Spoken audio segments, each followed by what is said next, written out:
And we have some breaking inputs coming in as the first phase of polling in Bengal will be held on April 19. Around 25,000 security personnel will be deployed in the first phase. Now, the polling will be held in Cooch Behar, Jalpaiguri and Alipurduar.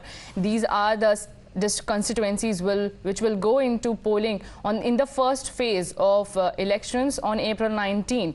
25,000 security personnel. If I break down, viewers, then one company of Central Armed Police Forces consists of around 100 personnel, which means that around 25,000 personnel will be deployed for elections in these three seats.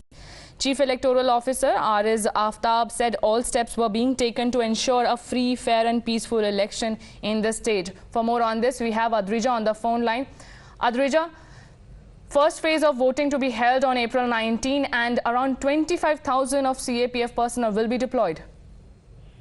Well, absolutely. You see, the central forces, the companies of central forces have already reached the state of West Bengal ahead of the Lok Sabha elections, even before the dates were declared.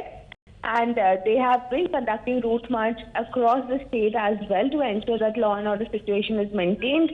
And now, once the polling dates are also declared, it is known that West Bengal will be going to phase in all 7 phases. And of course, the central forces are to be deployed in proper manner and to ensure that law and order situation is maintained across the state. And there is no, violation or any violence because West Bengal especially have seen a history of violence during the polls. Therefore, the central forces were sent ahead of time to ensure that they conduct route march and to also ensure that law and order situation maintained. Right, Adrija, and as the security forces will be deployed, the TMC is also questioning the phase-wise voting that will be held in Bengal. Well, yes, the TMC, from day one has demanded that at least in the state of West Bengal, there should have been election in 1 or at least 2 phases, because since yesterday and before also are saying that 7 phases of election is not at all required.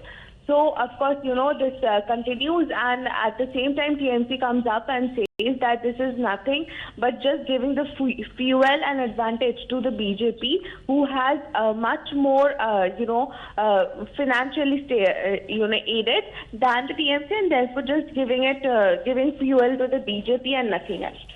Right. Thank you so much, Adrija, for giving us the latest inputs on how the polling will be conducted and how many personnel will be deployed to ensure that a free, fair election is held in West Bengal. Well, for more on this, we have more breaking input.